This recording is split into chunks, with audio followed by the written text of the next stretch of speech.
Hello student, good morning, Jai Swaminarayan. Today we will learn about ER diagram, okay? Working with ER diagram. તો ER diagram કઈ રીતે work કરે છે એના વિશે સ્ટડી કરીશું. તો ER diagram is a visual representation of data that describe how data is related to each other. એટલે કે તમારા જે ડેટા છે, ઓકે, તમારા જે ડેટા રિપ્રેઝન્ટ કરવાના છે એને ડિસ્ક્રાઇબ એટલે કે બીજા ડેટા જોડે ડિસ્ક્રાઇબ એટલે કે રિલેટેડ કયા રીતે છે એનું મીન્સ કે ER ડાયાગ્રામ ડિસ્ક્રિપ્શન મીન્સ કે વિઝ્યુઅલ રિપ્રેઝન્ટ કરે છે. In ER model we disintegrated data into entities, attributes, and set up relationship between entities. All this can be represented visually using the ER diagram. For example, in the below diagram, anyone can see and understand what the diagram wants to convey. Developer develops a website, viewers visit a website. Okay. તો એની અંદર આપણે example જોઈએ તો developer છે એ શું કરે છે, ક્રિએટ વેબસાઇટ. એટલે કે આ જે છે એ એટ્રીબ્યુટ છે એન્ડ એના રિલેટેડ આ જે છે શેફમાં એ એન્ટિટીઝ છે. તો ડેવલપર શું કરે છે, ક્રિએટ. તો વેબસાઇટ કોણ કરે છે, તો ડેવલપર ક્રિએટ્સ કરે છે એન્ડ વેબસાઇટ વિઝિટર એટલે કે જે વિઝિટર છે એ શું કરે છે કે વેબસાઇટની visit. Okay.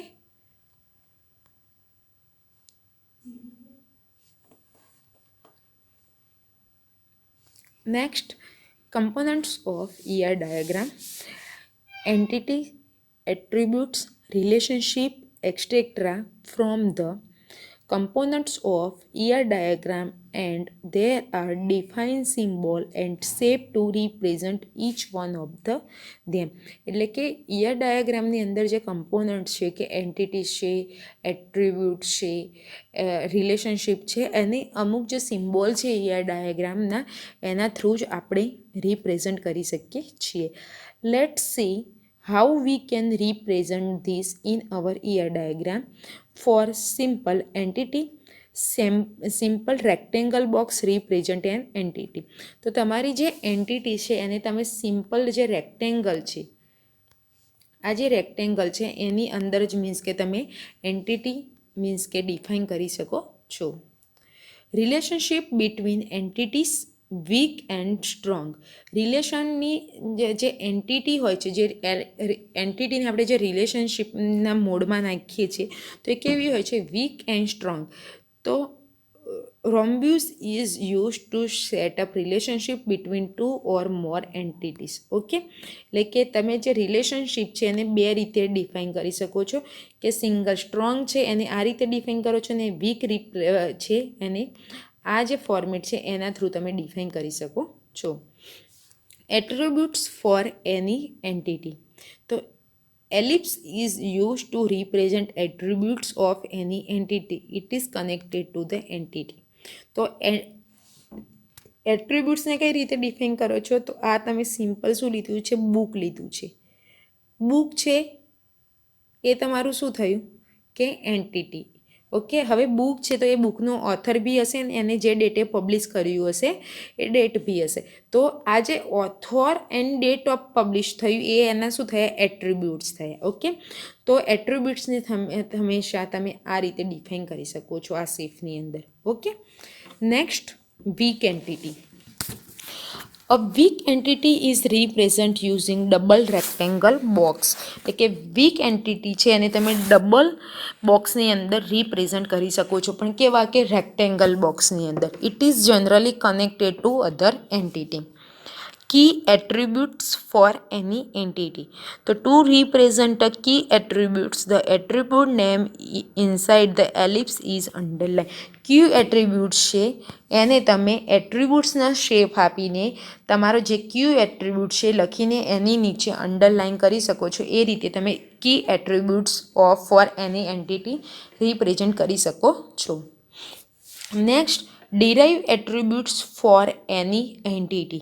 So derived attributes are those which are derived based on other attributes. For example, age can be derived from date of birth.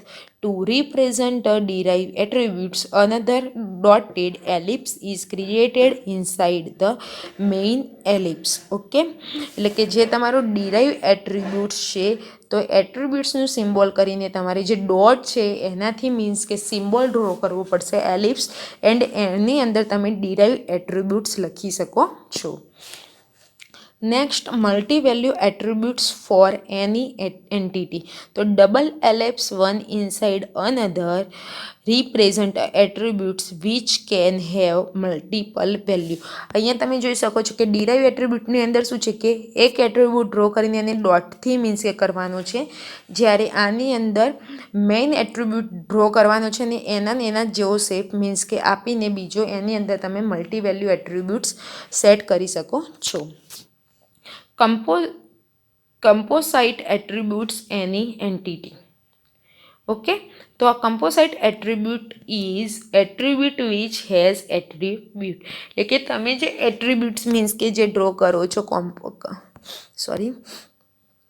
એને તમારે ગોર સર્કલમાં એન્ડ એટ્રીબ્યુટ્સના સિમ્બોલથી તમે એને ડ્રો કરી શકો છો. ઈયર ડાયાગ્રામ એન્ટિટી. ઓકે, તો હવે આપણે દરેકના સિમ્બોલ વાઇઝ આપણે જોયા કે દરેક એન્ટિટી છે ઈયર ડાયાગ્રામ આપણે ડ્રો કરીએ છીએ. તો એની અંદર entity, attributes, relationship, weak entity, strong entity, multivalue entity, derive attributes એને કઈ રીતે ડિફાઇન કરીએ છીએ એન્ડ એના અંદર કયા સિમ્બોલ યુઝ થાય છે આપણે જોયા. હવે ઈયર ડાયાગ્રામ કઈ રીતે વર્ક કરે છે. તો an entity can be any object, place, person or class. In ear diagram, an entity is represented using rectangle. Consider an example of an organization, employee, manager, department, product, and many more can be taken as entity is in an organization. Okay, તો અહીંયા શું છે કે અહીંયા મેં નીચે લખેલું બી છે કે એમ્પ્લોય મેં લીધો છે તમારી એન્ટિટી થઈ. ડિપાર્ટમેન્ટ, તો the yellow rhombus is between represent a relationship. તો એમ્પ્લોય છે એ જગ્યાએ મીન્સ કે કયામાં કામ કરે છે તો ડિપાર્ટમેન્ટની અંદર. તો શું કરે છે તો વર્ક. ઓકે, તો આ તમારું શું થયું, વર્ક થયું એ શું થયું, બંને વચ્ચેની રિલેશનશિપ મીન્સ કે ડિફાઇન કરે છે. Weak entity. Weak entity is an entity that depends on another entity. Weak entity does not have any key attribute of its own. Double rectangle is used to represent a weak entity. Okay, તો અહીંયા week entity છે તો શું કર્યું છે કે જે main entity લીધેલી છે એને સિંગલમાં દર્શાવ્યું છે, જ્યારે વીક એન્ટિટીને ડબલ રેક્ટેંગલ શેપમાં મીન્સ કે ડ્રો કરેલું છે. Attributes. And attributes describe a property for characteristic of an entity. For example, name, age, address, etc. can be attributes of a student, and attributes is represent is using ellipse. તો આ જે તમારું student છે એ main તમારું entity છે, જ્યારે આ જે એના નેમ છે, આઈડી છે, એજ છે, એ એડ્રેસ છે, એ બધા તમારા શું થયા તો એટ્રીબ્યુટ્સ. કી એટ્રીબ્યુટ્સ. તો કી એટ્રીબ્યુટ્સને આપણે કઈ રીતે ડિફાઇન કરતા હતા તો સિમ્પલ એટ્રીબ્યુટ્સ જોઈન્ટ કરીને નીચે અંડરલાઇનથી અહીંયા તમારું જે કી એટ્રીબ્યુટ્સ હોય એ આપણે લખવાનું રહેશે. ઓકે, તો key attributes represent the main characteristic of an entity. It is use to represent a primary key. Ellipse with the text underline represent key attributes. Okay, કે તમારો જે લો છો એટ્રીબ્યુટ્સ એની અંદર જે મેઇન એટ્રીબ્યુટ્સ છે એની અંદર તમારે સિમ્પલ અંડરલાઇન કરવાની રહે છે. Okay, next, composite attributes. And attributes can also have their own attributes. These attributes are known as composite attributes. Components attributes શું છે કે circle and this is attributes. Okay, relationship. A relationship describe relation between entity. Relationship is represent using diamonds or rhythms. Okay, તો teacher તો શું, teacher એટલે આ બંને શું થયું, એન્ટિટી, પણ બંને વચ્ચે રિલેશન શેની છે, તો બંને વચ્ચે કંઈક રિલેશન તો હશે ને. સિમ્પલ, આ તમારા ટીચર છે એ એન્ટિટી, સ્ટુડન્ટ બી એન્ટિટી છે. તો અહીંયા મેં વાત શેની કરી છે, તો એ રિલેશનશિપની. તો રિલેશનશિપ શું છે કે ટીચર ટીચીસ, શું કે ટીચર કોને સ્ટડી કરાવે છે, સ્ટુડન્ટ. તો ટીચીસ એ શું થયું, રિલેશનશિપ. એટલે કે આ જે યલો છે એ શું છે કે રિલેશનશિપ મીન્સ કે આઈડેન્ટિફાઈ ડિફાઇન કરે છે. There are three types of relationship that exist between entity. તો ફર્સ્ટ ઓફ ઓલ છે binary relationship, recursive relationship and ternary relationship. Okay, તો બાઇનરી રિલેશનશિપની અંદર આવે છે, તો binary relationship means relation between two entities. This is further divide into three types. 1-to-1 relationship. This is type of relationship is rarely seen in real world. Okay, student course enrolment number. તો આ બંને વચ્ચેનું શું છે કે student છે શું કરે છે 1-to-1માં enrolment number. Means the above example describe that one student can enrolment number only for one course and a course will also have only one student. This is not what you will usually see in real world relationship. The below examples showcase this relationship, which means that I student, first student can opposite for many course, but a course can only have one student. Sound worried? This is how it is. એટલે કે આની અંદર શું કહેવા માંગે છે કે student કોઈ બી કોર્સ કરવા માગતો હોય તો કોર્સના ઘણા બધા મીન્સ કે કોર્સ ઘણા બધા હોય છે, પણ એક કોર્સમાં જનારો સ્ટુડન્ટ કેટલો છે, તો ઓનલી વન.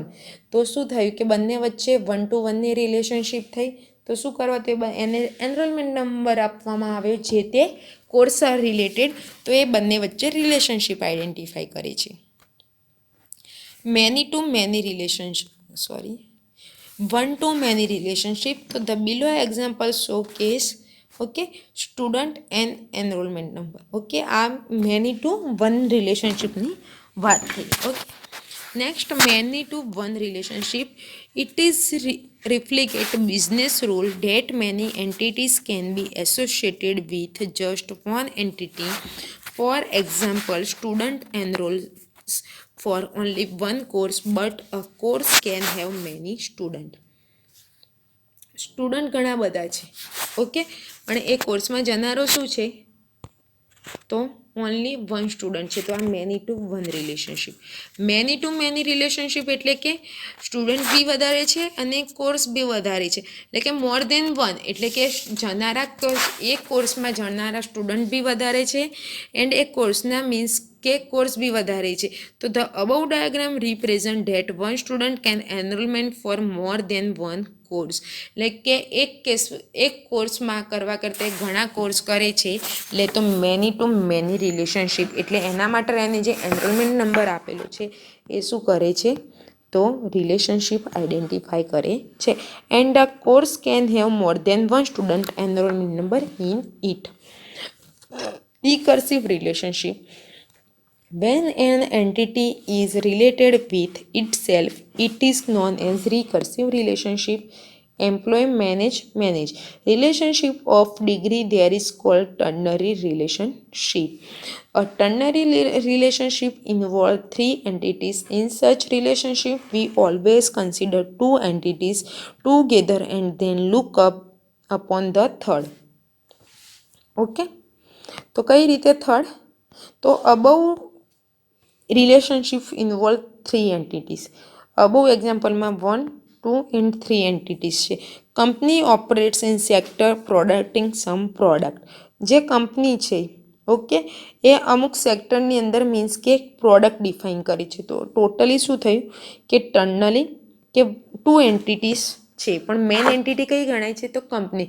તો કંપનીની અંદર જે તે ડિપાર્ટમેન્ટ હશે, સેક્ટર હશે એન્ડ એના રિલેટેડ જે પ્રોડક્ટ મીન્સ કે થાય છે એનો એક ડિપાર્ટમેન્ટ હશે, તો એને આપણે ટર્નરી રિલેશનશિપ તરીકે ઓળખીએ છીએ. For example, in the diagram above we have 3 related entity: company, product and sector. To understand the relationship better or to define rules around the model, we should relate it two entities and then derive the third one. A company produce many products. Each product is produced by exactly one company. A company operates in only one sector. Each sector has many companies operating in it. Considering the above two rules or relationship, we see that although the complete relationship involves 3 entities, but we are looking at 2 entities at a time. So student, G2U એક્ઝામની અંદર ઈયર diagram most of means કે પૂછાય છે. તો આ ઈયર ડાયાગ્રામની અંદર તમારે ઈયર diagram draw કરવો હોય કોઈ બી મીન્સ કે, તો એની અંદર તમે એન્ટિટીઝ છે, રિલેશનશિપ છે, એટ્રીબ્યુટ છે, ડિરાઈવ એટ્રીબ્યુટ છે, કઈ રીતે ડિફાઇન કરી શકો છો, આ એ ટોટલી વિડીયોની અંદર મીન્સ કે એક્ઝામ્પલ સાથે સમજાવવામાં આવેલી છે. સો સ્ટુડન્ટ વોચ ઇટ.